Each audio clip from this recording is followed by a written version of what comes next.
پھر ایک مدت کے بعد یہ گوندی گئی تو یہ گارے کی صورت میں بن گئی، اس کے بعد یہ خشک ہو کر، یہ سب قرآنی واقعہ بیان کر رہا ہوں میں، کھن کھناتی ہوئی بجتی ہوئی مٹی بن گئی۔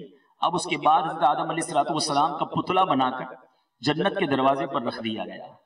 فرشتے گزرتے اور بڑی حیرت سے دیکھتے، آج تک اس شکل و صورت کو انہوں نے دیکھا ہی نہیں تھا۔ اچھا ابھی تو پتلے کی صورت میں تھے، ابھی چونکہ روح نہیں ڈالی گئی تھی، تو جو فرشتہ نکلتا بڑی حیرت سے دیکھتا۔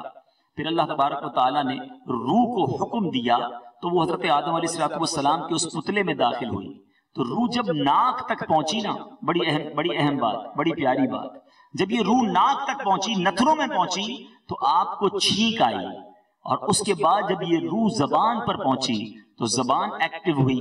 تو سب سے پہلے چھینکنے کے بعد حضرت آدم علیہ السلام کی زبان سے جو لفظ نکلا وہ الحمدللہ نکلا۔ تو گویا انسان کی طرف سے سب سے پہلا اگر کوئی ذکر ہوا تھا تو یہ الحمدللہ کا تھا۔ اچھا ایک شرعی مسئلہ بھی سمجھ لیں کہ جب چھینک آئے تو کیا کہنا چاہیے؟ الحمدللہ کہنا چاہیے۔ لیکن اگر کوئی مسلمان کسی دوسرے مسلمان کو چھینکنے کے بعد الحمدللہ کہتا ہوا سنے تو اس کو جواب میں یرحمک اللہ کہنا چاہیے، مگر اس وقت تو کوئی اور انسان تھا نہیں۔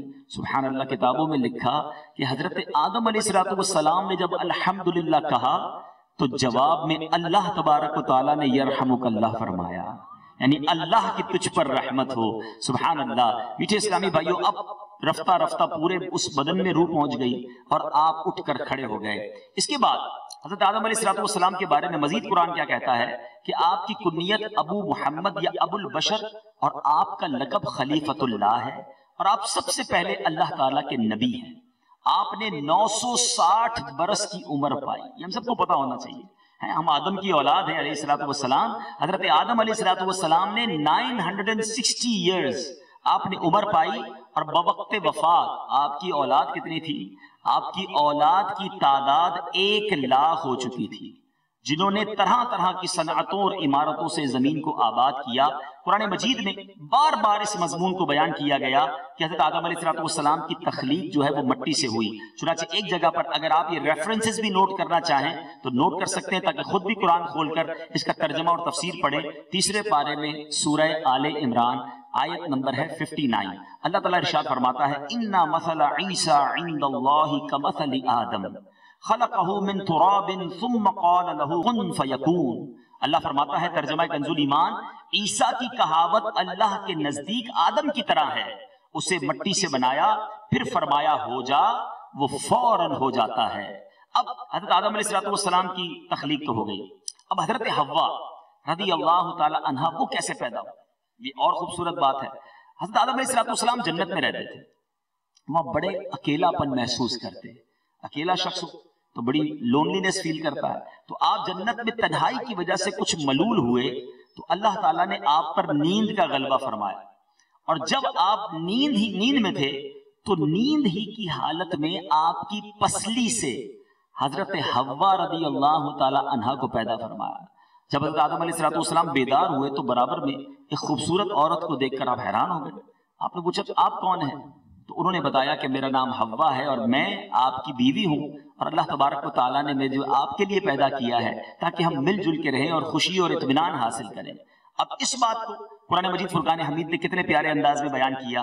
پارہ نمبر 4 سورہ نساء آیت نمبر 1، اللہ فرماتا ہے وَخَلَقَ مِنْهَا زَوْجَهَا وَبَثَّ مِنْهُمَا رِجَالًا كَثِيرًا وَنِسَاءً، ترجمہ، اور اسی میں سے اس کا جوڑا بنایا اور ان دونوں سے بہت مرد و عورت پھیلا دیے۔ سبحان اللہ۔ اب میٹھے میٹھے اسلامی بھائیوں، اب یہاں بڑی خوبصورت بات علماء نے، دیکھیں میں نے اور آپ نے یہ بات تو سن لی، لیکن علماء نے اس کے اندر سے جو مفسرین نے بہت پیارے مدنی پھول ہمیں بتائے کہ اللہ تعالیٰ نے 4 طریقوں سے انسان کو بنایا۔ ٹھیک ہے، ایک بڑا نارمل طریقہ ہے مرد و عورت کے ذریعے جو انسان پیدا ہوتا ہے، ٹھیک ہے، یہ تو نارمل ہے، لیکن سب سے پہلے حضرت آدم علیہ السلام کی تخلیق کیسے ہوئی؟ مٹی سے۔ حضرت حوا کیسے پیدا ہوئی؟ حضرت آدم علیہ السلام کی پسلی سے۔ مرد و عورت کے ذریعے انسان پیدا ہوتا ہے، اور ایک چوتھا طریقہ بھی ہے اللہ نے، اور وہ کس کو پیدا کیا؟ حضرت عیسیٰ علیہ السلام کو بغیر والد کے۔ حضرت مریم آپ کی والدہ ہیں، ادھر کوئی مرد نہیں تھا، مرد کا انٹریکشن نہیں تھا۔ اب علماء کہتے ہیں کہ یہ 4 پروسیجر ہیں، انسان کو پیدا کرنے کے لیے، اور اس میں اللہ کی شاندار حکمت ہے۔ یہ کیوں کیا گیا؟ ہو سکتا ہے کوئی مرد سوچتا یا مردوں کی جماعت سوچتی کہ ہم اگر نہ ہوتے دنیا میں، صرف عورتیں ہی ہوتی تو یہ جو نسل انسانی ہے یہ آگے ہی نہ بڑھتی۔ تو اللہ تبارک و تعالیٰ نے ایک مردوں کا بھی منہ چپ کر دیا۔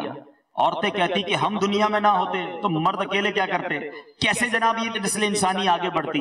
تو اللہ نے سب سے پہلے تو مٹی سے انسان بتا دیا کہ ان اللہ علی کل شیء قدیر، مرد کے ذریعے عورت کو پیدا کر کے بتا دیا۔ حضرت آدم علیہ السلام کی پسلی سے حضرت حوا کو پیدا کیا، ان اللہ علی کل شیء قدیر۔ حضرت مریم رضی اللہ تعالی عنہا کے ذریعے بغیر مرد کے حضرت عیسیٰ علیہ السلام کو پیدا کر کے بتا دیا اللہ کسی چیز کا محتاج نہیں ہے، ان اللہ علی کل شیء قدیر، وہ قادر ہے، وہ جیسے چاہے اپنی قدرت کے نظارے ہمیں دکھائے۔ میٹھے میٹھے پیارے اسلامی بھائیوں، قرآن میں خود رب ارشاد فرماتا ہے، ترجمہ اللہ ہر چیز کا بنانے والا ہے اور وہ اکیلا سب پر غالب ہے۔ سبحان اللہ۔ ایک اور جگہ ارشاد فرماتا ہے، وہ جو چاہتا ہے کرتا ہے، وہ کسی کو پوچھنا اس کے لیے ضروری نہیں ہے، وہ محتاج نہیں ہے کسی کا۔ ایک اور جگہ اللہ فرماتا ہے، اس کی شان کیا ہے، جس چیز کا جس کام کا وہ ارادہ کرتا ہے اس کو کر ڈالتا ہے، اس کی مشیت میں کسی کا دخل انداز کوئی نہیں ہو سکتا، نہ کسی کو اس کے کام میں چون و چرا کرنے کی مجال ہے۔ تو ایک بات تو تخلیق آدم اور تخلیق حوا سے ہمیں یہ سیکھنے کو ملتی ہے، اور کس طرح یہ تخلیق ہوئی یہ بھی ہمیں پتا ہونا چاہیے۔ اب جب تخلیق ہو گئی تو اب ہم نے سنا کہ آدم علیہ السلام کا جو لقب ہے وہ خلیفۃ اللہ ہے۔ تو اللہ تبارک و تعالیٰ نے، حالانکہ اللہ کسی سے مشورے کا محتاج نہیں ہے، یہ آگے بتاؤں گا کہ یہ مشورہ کیوں ہوا تھا۔ اللہ تبارک و تعالیٰ نے فرشتوں سے ایک مکالمہ فرمایا اور فرشتوں سے فرمایا، اے فرشتوں، میں زمین میں اپنا خلیفہ بنانے والا ہوں جو میرا نائب بن کر زمین میں میرے احکام نافذ کرے گا۔ تو فرشتوں نے ڈیبیٹ کی کہ یا اللہ تو ایسے شخص کو اپنا خلیفہ بنائے گا، اپنا نائب بنائے گا جو زمین میں فساد برپا کرے گا، قتل و غارت گری کرے گا۔ اے اللہ اگر تجھے تیرا خلیفہ بنانا ہی ہے تو ہم ملائکہ ہیں، جو ملائکہ کی جماعت میں سے کسی کو اپنا خلیفہ بنا دے جو دن رات عبادت کرتے ہیں۔ یاد رہے کہ فرشتے گناہ نہیں کرتے، وہ معصوم ہیں۔ یہ بھی ایک شرعی مسئلہ سمجھ لیں۔ آج بندہ ہر دوسرے آدمی کو معصوم کہہ رہا ہوتا ہے، بڑا معصوم انسان ہے، یہ بڑا معصوم بچہ ہے۔ یاد رہے معصوم وہ ہوتا ہے جس سے گناہ ہو ہی نہ سکے، اور معصوم فقط انبیاء اور فرشتے ہیں، عام انسان معصوم نہیں ہوتا۔ تو یہ بھی ذرا شرعی مسئلہ بھی سمجھ لیجیے۔ تو بہرحال ملائکہ نے کہا یا اللہ ہم اس کے زیادہ اہل ہیں، ہمیں نائب بنا دے اپنا، ہم میں سے کسی کو اپنا نائب چن لے۔ اللہ تبارک و تعالیٰ نے کیا ارشاد فرمایا، اے فرشتوں، آدم کو خلیفہ بنانے میں جو حکمتیں اور مصلحتیں ہیں وہ میں جانتا ہوں، وہ تم نہیں جانتے۔ اچھا، جب رب کا حکم آ گیا، آرڈر آ گیا، تو فرشتے خاموش ہو گئے۔ لیکن فرشتوں نے جو ازیوم کیا تھا، فرشتے جو دل میں انہوں نے خیال یہ رکھا کہ ٹھیک ہے اللہ کی مشیت ہے، رب چاہتا ہے، مگر افضل جو ہے اللہ کی مخلوق میں فرشتے ہی رہیں گے۔ خلیفہ حضرت آدم علیہ السلام کو بنایا جا رہا ہے، البتہ فضیلت کے تاجدار فرشتوں کی جماعت ہی رہے گی، یہ ان کا خیال تھا۔ اب کیا ہوا، اللہ تبارک و تعالیٰ نے حضرت آدم علیہ السلام کو پیدا فرمایا اور اس کے بعد تمام چھوٹی بڑی چیزوں کا علم عطا کر دیا۔ بڑی اہم بات کرنے جا رہا ہوں، فرشتے گناہ نہیں کرتے، لیکن آج انسان کو اگر اشرف المخلوقات کہا جاتا ہے، حضرت آدم علیہ السلام کو سپیریورٹی دی گئی، تو اس کے پیچھے کیا وجہ تھی؟ اللہ تعالیٰ نے علم دین عطا کیا، نالج عطا کی، علم عطا کر کے فرمایا۔ پھر اللہ تعالیٰ نے تمام چیزوں کا جب علم دے دیا نا، پھر فرشتوں سے کیا فرمایا، اے فرشتوں اگر تم اپنے دعوے میں سچے ہو، اے فرشتوں اگر تم اپنے دعوے میں سچے ہو کہ تم سے افضل کوئی مخلوق نہیں ہے، تو ان تمام چیزوں کے نام بتاؤ جو میں نے تمہارے پیش نظر کیے ہیں۔ اب فرشتے کہنے لگے یا اللہ تیری بتائے سے ہمیں جو پتا ہے وہ پتا ہے، اس کے علاوہ تو ہمیں کچھ بھی نہیں پتا، ہم تو نہیں بتا سکتے ان چیزوں کا علم، جتنا تو نے علم دیا وہی ہم بتا سکتے ہیں۔ پھر اللہ تبارک و تعالیٰ نے آدم علیہ السلام کو کہا، اے آدم تم فرشتوں کو ان تمام چیزوں کے نام بتاؤ۔ اللہ غنی، ذرا غور سے سنیے گا، حضرت آدم علیہ السلام نے تمام اشیاء کے نام اور ان کی حکمتوں کا علم فرشتوں کو بتایا، جسے سن کر فرشتے بڑے حیرت میں آ گئے، تعجب میں آ گئے، سبحان اللہ۔ پھر حضرت آدم علیہ السلام کو فرشتوں کو سجدہ کرنے کا حکم دیا گیا کہ فرشتے سارے حضرت آدم علیہ السلام کو سجدہ کریں۔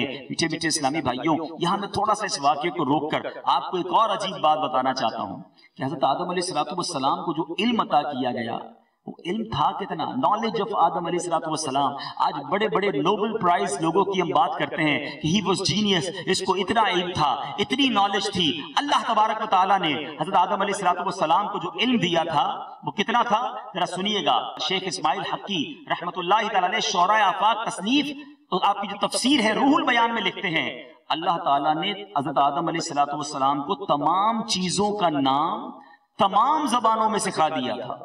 دنیا میں جتنی چیزیں تھیں اور ہونے والی ہیں ان تمام چیزوں کا نام تمام زبانوں میں سکھا دیا، اور ان کو تمام ملائکہ کے نام، تمام اولاد آدم کے نام، جتنی دنیا میں لوگ آنے ہیں سب کے نام، میرے اور آپ کے نام بھی تھے اس میں، ٹھیک ہے، تمام حیوانات، جمادات، نباتات کے نام، تمام چیزوں کی صنعتوں کے نام، تمام شہروں اور تمام بستیوں کے نام، اور تمام پرندوں اور درختوں کے نام جو آئندہ عالم وجود میں آنے والے ہیں سب کے نام، اور قیامت تک پیدا ہونے والے تمام جانداروں کے نام، تمام کھانے پینے کی چیزوں کے نام، اور جنت کی تمام نعمتوں کے نام، اور تمام چیزوں اور سامانوں کے نام، یہاں تک کہ تفسیر میں لکھا پیالہ اور پیالہ کا نام.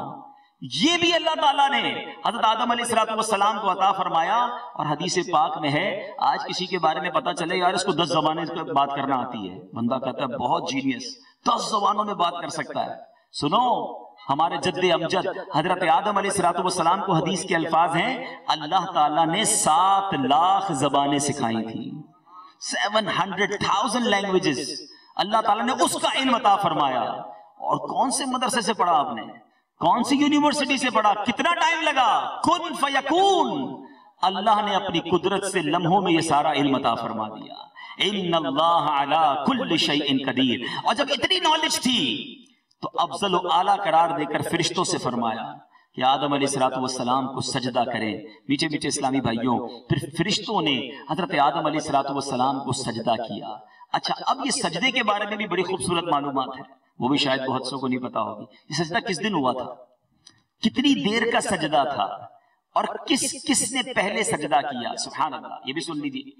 حضرت آدم علیہ السلام کو جب سجدے کا حکم دیا گیا، یہ بھی تفاسیر میں روح البیان میں لکھا کہ تمام فرشتوں کو جب حکم دیا تو سب سے پہلے فرشتوں میں جو سجدہ کیا وہ حضرت جبرائیل علیہ السلام نے کیا. اس کے بعد حضرت میکائیل علیہ السلام، پھر حضرت اسرافیل، پھر حضرت عزرائیل علیہ السلام، پھر دیگر مقرب فرشتوں نے سجدہ کیا. اور یہ سجدہ کتنی دیر کا تھا، یہ جمعے کے دن ہوا، اور زوال سے لے کر عصر تک یہ سجدہ جاری رہا. اتنا طویل سجدہ تھا. اور اب ایک ایسا شخص تھا وہاں پر، ایک ایسا مردود تھا جس نے وہاں سجدے سے انکار کیا. مگر شاید ابلیس کے بارے میں یہ تو سنا ہے کہ اس نے سجدہ نہیں کیا، مگر یہ فرشتوں کے درمیان جب رہتا تھا تو اس کا مرتبہ کیا تھا، اس کی بیک گراؤنڈ کیا تھا. یہ پہلے اللہ کی بارگاہ میں مردود نہیں تھا. اللہ اکبر. میٹھے اسلامی بھائیوں، یہ فرشتہ نہیں تھا، یہ جن تھا. اسے آگ سے بنایا گیا، لیکن یہ فرشتوں کے ساتھ ملا جلا رہتا تھا. دربار خداوندی میں بڑا مقرب تھا، بڑے بڑے بلند درجات اور مراتب سے سرفراز تھا. حضرت کعب الاحبار رضی اللہ تعالیٰ عنہ کا بیان ہے کہ ابلیس، اب غور سے سنیے گا، 40,000 برس تک جنت کا خزانچی رہا، 40,000 years. اس کے بعد 80,000 برس تک ملائکہ کا ساتھی رہا، 20,000 برس تک، 20 years نہیں، 20,000 years. یہ ملائکہ کو واز سناتا رہا. معلم الملکوت اس کا لقب ہے، ٹیچر آف اینجلز. یہ انہیں واز سناتا رہا. 30,000 برس تک مقربین کا سردار رہا، 1,000 برس تک روحانیین کا سرداری کے منصب پر رہا، 14,000 برس تک عرش کا طواف کرتا رہا. ہے کوئی ہم میں سے ایسی عبادت کرنے والا؟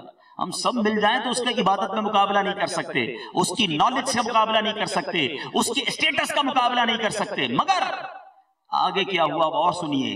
اس کا پہلے آسمان میں اس کا نام عابد تھا، دوسرے آسمان میں اس کا نام زاہد تھا، تیسرے آسمان میں عارف، چوتھے آسمان میں ولی، پانچویں آسمان میں تقی، چھٹے آسمان میں خازن، ساتویں آسمان میں عزازیل تھا، اور لوح محفوظ میں اس کا نام ابلیس لکھا ہوا تھا.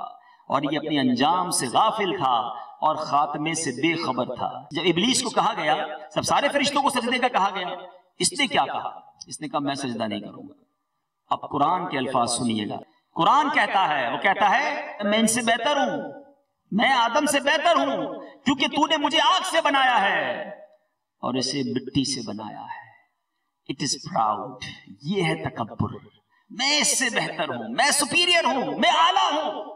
میٹھے میٹھے اسلامی بھائیوں، یہ میسج تخلیق آدم اور آدم علیہ السلام کو جو خلیفہ بنایا گیا، اور قرآن کے اس واقعے سے جو میسج مجھے اور آپ کو ملتا ہے، سبحان اللہ، کہ ہمیں تکبر نہیں کرنا، چاہے کتنا بڑا مرتبہ کیوں نہ ہو، سب برباد ہو جائے گا۔ ارے اس کی ساری عبادتیں، ساری ریاضتیں، ساری جس کو آپ کہیں سجدے، سب اس کے منہ پر مار دیے گئے۔ بڑا خوبصورت بھی تھا، اس کا چہرہ سیاہ ہو گیا، اس کی نورانیت سلب کر لی گئی، اس کو اللہ کی بارگاہ سے نکال دیا گیا۔ قرآن کہتا ہے، رب کا ارشاد ہے، تو جنت سے نکل جا کہ تو راندھا، لعنت کیا گیا، اور بے شک تجھ پر میری لعنت ہے قیامت تک۔ میٹھے میٹھے اسلامی بھائیوں، غور کیجئے اس واقعے سے کیا سیکھنے کو مل رہا ہے، کہ سب کچھ برباد ہو جائے گا اگر تکبر شامل حال ہو گیا۔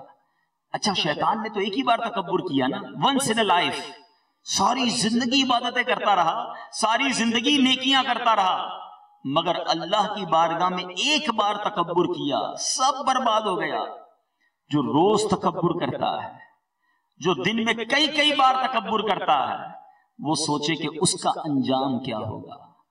اے میرے بھائیوں، ہم چاہے جتنی عبادتیں کر لیں، جتنے روزے رکھ لیں، جتنی نمازیں پڑھ لیں، لیکن اگر دل میں تکبر ہے، پراؤڈ ہے، دیکھو یہ الفاظ بھولنا نہیں، قرآن کے یہ الفاظ ہیں، انا خیر من، کیا کہا؟ میں اس سے بہتر ہوں۔ آج ہم بھی تو یہ کہتے ہیں میں بہتر ہوں، اس کو کیا آتا ہے؟ اس کے پاس پیسہ بھی نہیں ہے، اس کا رنگ روپ بھی نہیں ہے، اس کا مرتبہ بھی نہیں ہے، یہ غریب ہے، یہ فقیر ہے، میرے ساتھ کدھر آ گیا؟ ارے یہی تو وہ دل کے خیالات ہیں جو برباد کر دیتے ہیں، یہ شیطان کا نقش قدم ہے۔ نہیں میرے پیچھے اسلامی بھائیوں، اللہ تبارک و تعالیٰ کے پیارے حبیب صلی اللہ علیہ وسلم کی سیرت پر نظر رکھیں۔ ہم جس آقا کے غلام ہیں، ارے ہم تو ان کے قدموں کے موجود جو مبارک نالین ہے، اس پر جو مٹی کے ذرے لگتے ہیں، اس کے بھی برابر نہیں ہیں، لیکن وہ فرشتوں کے بھی آقا ہیں۔ مگر آپ کی عاجزی کا کیا عالم تھا کہ آپ اپنے غلاموں کے ساتھ بیٹھ کر کھانا کھایا کرتے، آپ اپنے غلاموں کو سواری پر ساتھ بٹھایا کرتے۔ ایک بار ایک حبشی غلام آیا اور نبی پاک علیہ السلام سے عرض کرتا، یا رسول اللہ صلی اللہ تعالی علیہ وسلم، میرے گھر پہ دعوت ہے، آپ میرے گھر آئیں گے؟ کچھ پرانی سی چربی ہے اور چند کھجوریں ہیں، میں نے بھی بتا دیا، اور مدینے شریف کی کتابوں میں لکھا کنارے پر گھر تھا۔ آج ہمیں کوئی غریب دعوت دے، ہم کہتے ہیں یار بڑا مصروف ہوں، آپ کو پتہ ہی ہے آج کل ٹائم نہیں ہوتا، اور امیر بلائے تو پہلے پہنچ جاتے ہیں، بلکہ بہت بڑا سیٹ ہو نہ بلائے تو افسوس ہوتا ہے، یار سب کو بلایا مجھے نہیں بلایا، لسٹ میں نام ہی نہیں تھا میرا۔ سوچو یہ تکبر نہیں تو کیا ہے؟ کیوں غریبوں کے یہاں جانے میں آپ کو دل نہیں چاہتا؟ میرے آقا اس حبشی غلام کے گھر تشریف لے گئے۔ ارے کہتے ہو میں نبی کا غلام ہوں، عادتیں تو نہیں ہیں ان جیسی۔ امیر اہل سنت میرے شیخ طریقت کیا پیارے انداز میں اپنے اشعار میں سمجھاتے ہیں، فرماتے تیری عاجزی پہ لاکھوں، تیری سادگی پہ لاکھوں، ہوں سلام عاجزانہ مدنی مدینے والے، ہے چٹائی کا بچھونا کبھی خاک ہی پہ سونا، کبھی ہاتھ کا سرہانا مدنی مدینے والے، کبھی جو کی موٹی روٹی تو کبھی کھجور پانی، تیرا ایسا سادہ کھانا مدنی مدینے والے۔ ایک میرے آقا کی عاجزی ہے، اور ایک ان کا غلام کہلانے والا، اس کے پیر ہی زمین پہ نہیں رہتے، تھوڑے پیسے آ جائیں، تھوڑا عزت مل جائے، تھوڑا مقام مل جائے تو ٹوری بدل جاتی ہے، سٹائل ہی بدل جاتا ہے، بندہ ہاتھ ملانا پسند نہیں کرتا۔ دیکھیں نا کتنا فرق ہے ہمارے ایٹیٹیوڈز میں، کوئی ہمارا ہمسر، کوئی ہم سے بڑا آدمی ہم سے ملے تو کتنی محبت سے ملتے ہیں، دو ہاتھ سے بڑی مسکرا کر ہاتھ ملائیں گے، گرم جوشی کے ساتھ۔ اور کوئی غریب آدمی ہاتھ ملانا چاہے اول تو ہاتھ ہی نہیں ملائیں گے، ہاتھ ملایا تو کس بے مربتی کے ساتھ ہاتھ ملایا۔ آپ خود دیکھیے یہ ایٹیٹیوڈ کیا ہے۔ ہمارے ساتھ کوئی غریب آدمی بیٹھ جائے، کوئی جس کو بظاہر چھوٹا آدمی کہا جاتا ہے، ہمیں لگتا ہے یہ کیوں بیٹھ گیا میرے ساتھ۔ اپنے ساتھ بٹھانا سواری پر ہم پسند نہیں کرتے، آج اپنی کسر شان سمجھا جاتا ہے کہ ڈرائیور کے برابر میں بیٹھا جائے۔ میرے آقا علیہ السلام اپنے غلاموں کو اپنی سواری پر اپنے ساتھ بٹھایا کرتے تھے۔ ارے ایک طرف تو نبی پاک کا یہ ایٹیٹیوڈ ہے، اور ایک طرف ہم کدھر جا رہے ہیں؟ نہیں میرے بیٹھے اسلامی بھائیوں، یہ تکبر اتنی بری چیز ہے۔ جب یہ شیطان کا واقعہ ہوا نا، سیدنا جبریل علیہ السلام اور سیدنا میکائیل علیہ السلام رونے لگے، تو رب تعالیٰ نے دریافت کیا کہ تم کیوں روتے ہو؟ انہوں نے عرض کی کہ اے رب ہم تیری خفیہ تدبیر سے بے خوف نہیں ہیں. رب العباد عز و جل نے فرمایا تم اسی حالت پر رہنا، کیونکہ شیطان کا انجام دیکھ کر فرشتوں میں لرزہ طاری ہو گیا تھا کہ جب اس کا یہ حال ہو سکتا ہے تو کہیں ہم بھی نہ مارے جائیں. ایک طرف تو فرشتے ڈرے اور ہم ہیں کہ ہمارا اسٹائل ہی تبدیل نہیں ہوتا. پیچھے اسلامی بھائیوں ایک حدیث بچپن سے سنتے آ رہے ہیں کہ جس کے دل میں رائی کے دانے کے برابر تکبر ہوگا وہ جنت میں نہیں جائے گا. اب غور کیجئے، رائی کا دانہ کتنا ہوتا ہے، اتنا تکبر بھی نہیں چلے گا، مگر ہمارا دل تو ایسا لگتا ہے. اچھا پتہ ہے پرابلم کیا ہے، ہم جب یہ بیان سنتے ہیں نا تو ہم کہتے ہیں نہیں یار میں تو تکبر نہیں کرتا. آج میں آپ کو اپنے بیان میں کچھ ایگزامپلز دیتا ہوں، کچھ مثالیں دے دیتا ہوں، نشانیاں دے دیتا ہوں، چیک کر لیں. اگر نہیں ہے تو بہت اچھی بات ہے، اور اگر ایسا ہے تو پھر اس کا علاج کرنا بہت ضروری ہے. تکبر کی جو نشانیاں ہیں اس میں ایک علامت علماء نے لکھی کہ بندہ جو ہے جب کہیں جاتا ہے تو اس کا جی چاہتا ہے کہ لوگ میری تعظیم کے لیے کھڑے ہو جائیں. اگر تو یہ دل چاہے کہ کھڑے ہو جانا الگ چیز ہے، اللہ آپ کو یہ مقام دے کہ لوگ آپ کو دیکھ کر کھڑے ہو جائیں، لیکن دل یہ چاہے کہ کھڑا کیوں نہیں ہوا، کوئی کھڑا نہ ہو تو دل میں افسوس ہو. اٹ مینز میں اس سے اعلیٰ ہوں، اس کو میرے لیے کھڑا ہونا چاہیے تھا. قرآن کی آیت یاد رکھنا، انا خیر من، شیطان نے کہا تھا میں اس سے بہتر ہوں. آپ نے اور میں نے نہیں کہنا. میں علماء بڑے پیارا فارمولہ دیتے ہیں، کہتے ہیں جب کسی سے بھی ملو نا سمجھ لو یہ مجھ سے بہتر ہے. تو طریقہ کیا بتایا، کہا اپنے سے چھوٹی عمر والے سے ملو تو یہ سوچ لو کہ یار یہ عمر میں چھوٹا ہے، اس کی گناہ کم ہوں گے، یہ مجھ سے بہتر ہے. عمر میں بڑے آدمی سے ملو تو یہ سمجھ لو کہ اس کی عمر زیادہ ہے، اس کی نیکیاں مجھ سے زیادہ ہوں گی، اس لیے یہ بہتر ہے. برابر عمر والے سے ملو تو یہ خیال کر لو کہ یار مجھے تو اپنے گناہ پتہ ہے، میں نے کتنی خطائیں کی، ہو سکتا ہے اس کے گناہ اتنے نہیں ہوں گے، یہ مجھ سے بہتر ہے. آلویز اپنے آپ کو ہم نے کم سمجھنا ہے، مگر ادھر تو ریس لگی ہوئی ہے کہ میں ہی سب سے بہتر ہوں. ثابت کرنے میں بندہ تل جاتا ہے کہ میں کتنا نمازی، میں کتنا نیک، میرے کتنے روزے، او جناب میں نے کتنی عبادتیں کی ہیں. پرابلم یہ ہے کہ آج تھوڑی سی عبادتیں کر کے ہم اپنے آپ کو بہت پارسا سمجھنے لگ جاتے ہیں. کبھی کسی سے ملاقات ہوتی ہے نا، 10-15 منٹ کی ملاقات ہو جائے، ہماری تو روزی ملاقاتیں ہوتی ہیں، تو نارملی کیا ہوتا ہے کہ 15 منٹ میں بندہ اپنی 15 سال کی نیکیاں گنوا دیتا ہے. کیسے ہیں آپ، ٹھیک ہیں، خیریت سے ہیں، کیسے چل رہے ہیں، بس اللہ کا بہت کرم ہے، اللہ نے بڑا احسان کیا ہے، الحمدللہ ہر سال عمرے پر جاتا ہوں، اللہ نے بڑا احسان کیا ہے، رجب شعبان رمضان کے روزے بھی رکھ لیتا ہوں، بس تہجد میں بھی اٹھ جاتا ہوں، بس 2005 میں بھی حج کی سعادت ملی تھی، 2009 میں بھی اللہ نے اپنے گھر بلا لیا، ہمارے علاقے میں جو مسجد بنی تھی وہ بھی ہم نے بنائی.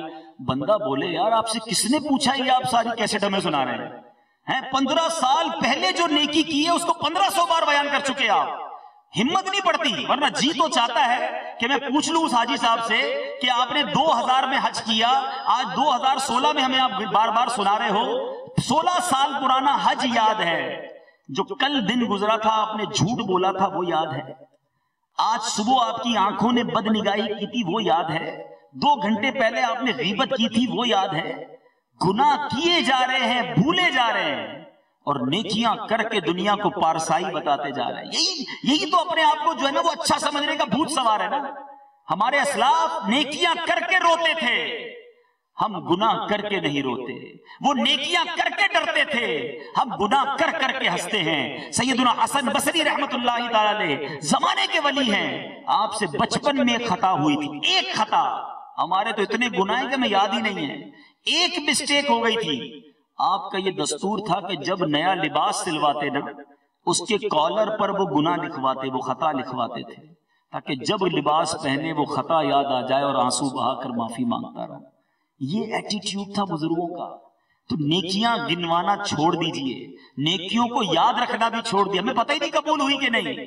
گناہ یاد رکھیے تاکہ توبہ کرتے رہیں، اور اپنے آپ کو جو بہتر سمجھنے کا بھوت ہے اس سے بھی اپنے آپ کو بچا لیجئے. تو بہرحال یہ جو جس کو فکر ہوتی ہے کہ لوگ میری تعظیم کے لیے کھڑے ہو جائیں، وہ اپنے آپ سے پوچھ لیں کیوں آپ کو یہ خیال آتا ہے. اسی طرح آپ کے ساتھ کوئی غریب بیٹھے، کوئی کمتر درجے کا بیٹھے، اگر دل میں مزہ نہیں آتا تو چیک کر لیجئے کہ یہ تکبر نہیں تو اور کیا ہے. کوئی غریب بیٹھ جائے، اچھا ساتھ کھانا کھا لے تو ہمیں اچھا نہیں لگتا. اچھا دل میں ایک اور تمنا یہ ہوتی ہے کہ کوئی مجھے آ کر سلام کرے، میں سلام میں پہل کیوں کروں؟ یہ تو غریب آدمی ہے، میرا نوکر ہے، میرے یہاں جاب کرتا ہے، یا میرا کمتر آدمی یہ آئے تو سلام کرے، میں سلام میں پہل نہ کروں. اپنے دل سے پوچھئے یہ کیوں ہے. اٹ مینز آپ سمجھ رہے ہو نا کہ آپ برتر ہو اس سے. ایک طرف تو کہتے ہو غلامی رسول میں موت بھی قبول ہے. آؤ میں آپ کو بتاتا ہوں جس نبی علیہ السلام کا آپ نے اور میں نے کلمہ پڑھا ہے. میرے آقا کی یہ عادت کریمہ تھی کہ صحابہ کرام سے جب ملاقات ہوتی تھی میرے آقا سلام میں خود پہل فرماتے تھے. صحابہ کرام نے کہا ایک بار پلان کیا کہ یار چلتے ہیں اور اس بار ہم سلام میں پہل کر دیں گے. ہمیشہ نبی پاک سلام میں پہل فرماتے ہیں, اب ہم جا کر پلان کرتے ہیں کہ پیارے آقا کو ہم سلام کریں گے. اللہ غنی صحابہ جب پلان کر کے گئے جب بھی پہل سرکار علیہ السلام نہیں فرما دی. بلکہ میں آپ کو مزے کی بات اب بتانے جا رہا ہوں, آپ کی طبیعت خوش ہو جائے گی, مزے کو بھی مزہ آ جائے گا. اللہ تعالیٰ مجھے اور آپ کو بار بار مدینہ طیبہ کی حاضری عطا فرمائے. علماء کہتے ہیں آج بھی جب کوئی عاشق رسول مدینے جاتا ہے, روضہ رسول پر حاضری دیتا ہے, اس سے پہلے کہ وہ سلام پیش کرے نبی پاک اپنی عادت کے مطابق غلام کو سلام پہلے فرما دیا کرتے ہیں. یار ایک طرف تو ہمارے آقا ایسے ہیں اور میں کہوں میں کیوں سلام کروں؟ ارے ایک سلام میں پہل کرنا یہ نبی پاک کو پسند ہے, یہ سنت مبارکہ ہے. اور سلام کو عام کرنا یہ تکبر ختم کرتا ہے, یہ علاج ہے تکبر کا. لیکن ہم تو اس میں آگے بڑھتے ہی نہیں. پھر جو بات ہے کہ برابر میں نہیں بٹھاتے. ٹھیک ہے, اب میں آپ کو ایک واقعہ سناتا ہوں. بنی اسرائیل کے ایک شخص بڑا عبادت گزار, اتنا عبادت گزار, اللہ کو اتنا پسند کہ وہ جدھر جاتا بادل کا ایک ٹکڑا جو اس پر سایہ کرتا تھا. اتنا نیک آدمی تھا. اور ایک اس زمانے میں بڑا گناہگار. دیکھو عاجزی اور تکبر کا بڑا زبردست کمپیریزن ہے اس واقعے میں.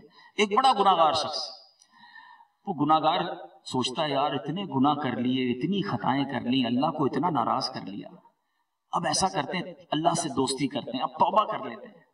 اس گناہگار نے سوچا کہ وہ جو نیک آدمی ہے نا جس کے ساتھ بادل چلتا ہے, میں جا کے اس کے برابر میں بیٹھ جاتا ہوں, پھر اللہ سے توبہ کروں گا, اس پر رحمتیں برستی ہیں, میرا بھی کچھ بیڑا پار ہو جائے گا. عاجزی تھی, انکساری تھی, شرمندگی تھی, توبہ تھی اس کے اندر. وہ آ کر بیٹھ گیا نیک آدمی کے برابر میں. اب سنیے گا ذرا, وہ نیک آدمی جس کے ساتھ بادل چلتا تھا اس پر شیطان نے یوں سمجھی حملہ کیا, اور وہ کہنے لگا, دل میں سوچنے لگا کہ یہ زمانے کا گناہگار میرے برابر میں کیا کر رہا ہے, میں نیکوکار, یہ گناہگار. اس تکبر میں آ کر اس گناہگار شخص سے کہا اٹھ جاؤ, کھڑے ہو جاؤ یہاں سے. اب ذرا غور کیجئے گا, ایک اس گناہگار کے دل میں کیا تھی, عاجزی تھی. اس نیکوکار کے دل میں کیا تھا, تکبر تھا. جب اس کو کھڑا کیا نا, کتابوں میں لکھا ہے جب یہ گناہگار کھڑا ہوا تو بادل کا ٹکڑا اس کے ساتھ جانے لگ گیا. اور اس زمانے کے نبی پر وحی بھیجی گئی کہ جا کر ان دونوں سے کہہ دو کہ آج کے بعد دونوں اپنے اعمال دوبارہ شروع کریں. گناہگار کی عاجزی کی وجہ سے گناہ معاف کر دیے گئے اور نیکوکار کے تکبر کی وجہ سے نیکیاں برباد کر دی گئی. اللہ کرے یہ بات دل میں اتر جائے کہ دانا خاک میں مل کر گلے گلزار ہوتا ہے.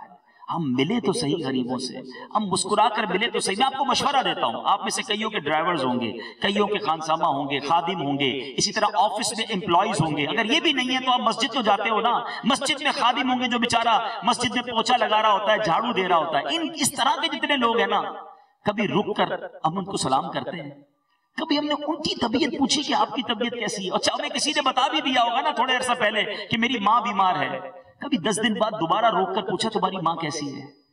کیوں؟ باقی ہو تو سارے دوستوں کو پوچھتے ہو, رشتہ داروں میں پوچھتے ہو, بزنس والا کوئی بتا دے تو 10 بار پوچھتے ہو, یار وہ آپ نے بتایا تھا امی بیمار ہے اب کیسی ہے. اس کی ماں ہے, اس غریب کی ماں نہیں ہے. میں آپ کو مشورہ دیتا ہوں, ایک بار یہ پریکٹس کر کے دیکھ لینا کہ کبھی اپنے ڈرائیور, اپنے امپلائی, اپنے مسجد کے خادم کو روک کر اس کو سینے لگانا اور پوچھنا بتاؤ تمہاری طبیعت کیسی ہے. کوئی مشکل تو نہیں ہے. اس کی آنکھوں میں آپ آنسو دیکھیں گے کیونکہ شاید بہت عرصے سے اس کو کسی نے سینے نہیں لگایا ہوگا, اس سے اس پیار سے کسی نے بات نہیں کی ہوگی.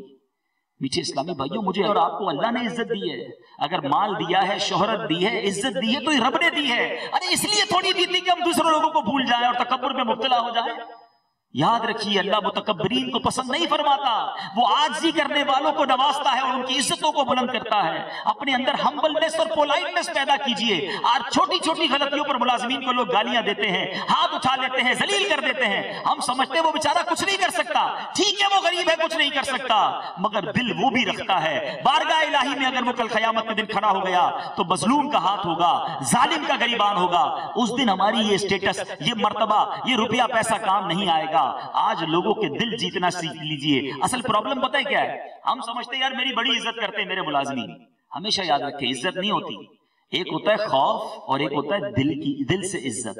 ہمارے سامنے ملازمین کھڑے کیوں رہتے ہیں؟ جی جناب، سر، حاضر سر، لبیک، کیونکہ ان کو خوف ہوتا ہے کہ نوکری سے نکل جائیں گے۔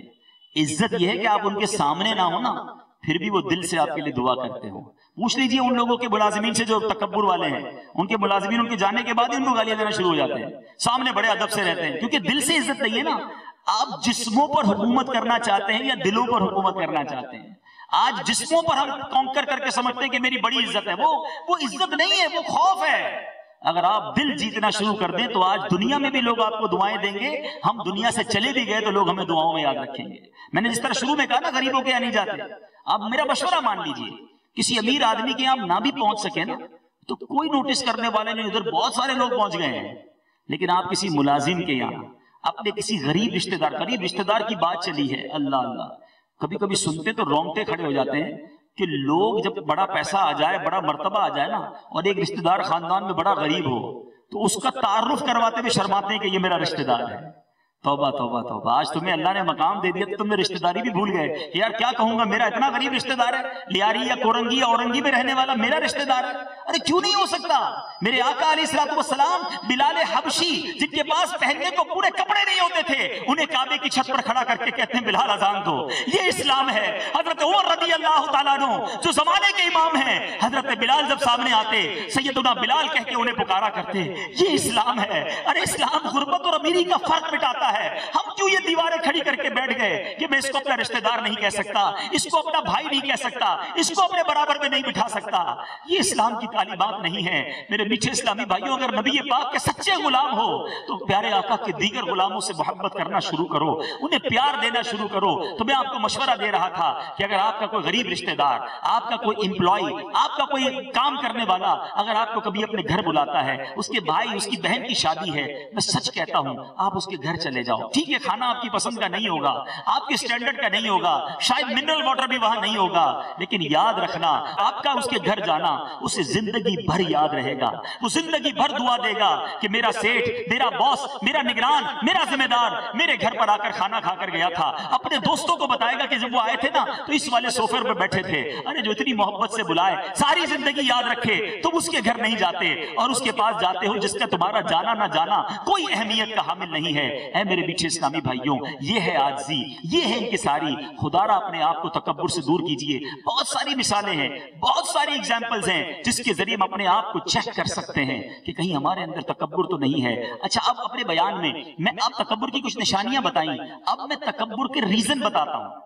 ہم پتہ کیا سمجھتے ہیں کہ پیسے والا ہی تکبر کرتا ہے، ٹھیک ہے، مال بھی تکبر لاتا ہے، لیکن there is no only one reason for proud۔ ایک ہی ریزن نہیں ہے، ایک ہی سبب نہیں ہے تکبر کا۔ علماء لکھتے ہیں تکبر کے 8 اسباب ہیں، اور ان میں سب سے پہلا سبب جو لکھا گیا نا وہ لکھا گیا علم۔ ارے علم بھی تکبر لاتا۔ ابھی تو علم کی بات ہو رہی تھی کہ علم ہوگا تو آدمی جو ہے اس کی نالج بڑھ جائے گی، اور نالج بڑھے گی تو فرشتوں سے بھی آگے بڑھا اور فرشتوں کو سجدہ کروایا گیا، لیکن علم کب تکبر لاتا ہے؟ اب مثال کے طور پہ آپ میں سے کوئی ایسے ہوں گے جو قرآن پڑھتے ہوں گے، تفسیر بھی پڑھتے ہوں گے، کچھ تھوڑا بہت کتابیں بھی پڑھی ہوں گی، حدیث بھی پڑھی ہوں گی، یا آج بیان ہی سن لیا، اب دوست کو جا کے کہیں گے ہاں بھائی بتاؤ تکبر کی تعریف کیا ہے؟ تمہیں پتہ ہے حضرت آدم علیہ السلام کیسے بنے تھے، حضرت حوا کیسے پیدا ہوئی؟ کچھ پتہ ہی نہیں پتا تم کو؟ کتنی زبانیں یاد تھی حضرت آدم علیہ السلام کو، تمہیں تو آتا جاتا ہی کچھ نہیں ہے۔ تو یہی تو تکبر ہے کہ علم سیکھ کر دوسروں پر روب جمانا۔ علم اس لیے نہیں سیکھا جاتا کہ دوسروں کو حقیر سمجھا جائے۔ ایک حدیث پاک سن کر سمجھ جائیے اس بات کو۔ نبی پاک علیہ السلام فرماتے ہیں من قال انا عالم فہو جاہل، جو یہ کہتا ہے میں عالم ہوں وہ جاہل ہے، یعنی اپنے آپ کو کچھ سمجھنے لگ جانا۔ علم سیکھیے، ضرور سیکھیے، مگر علم جتنا آتا جائے، آپ نے دیکھا ہوگا جتنے درخت کے فروٹ لگتے جاتے ہیں درخت جھکتا جاتا ہے۔ اگر آپ کے اندر واقعی عبادت کے، علم کے، اللہ کی رضا کے فروٹ لگ رہے ہیں نا تو آپ جھکتے جائیے اور ہمبل، جتنا عالم ہو اتنا ہمبل ہو، اتنا ڈاؤن ٹو ارتھ ہو، اتنا لوگوں کے لیے نرم ہو جائے، تو علم بھی تکبر لاتا ہے۔ دوسرا ریزن جو علماء نے لکھا، عبادت۔ اب آپ کہیں گے عبادت سے تکبر آتا ہے؟ جی ہاں، عبادت سے تکبر کیسے آتا ہے؟ ایک بار ایک بزرگ، غالباً حضرت سیدنا سری سکتی رحمۃ اللہ تعالی علیہ کا واقعہ ہے، آپ اپنے بیٹے کے ساتھ سفر پر جا رہے تھے، راستے میں پورا قافلہ تھا، سرائے خانہ تھا، مسافر خانہ تھا، وہاں رک گئے۔ جب وہاں رکے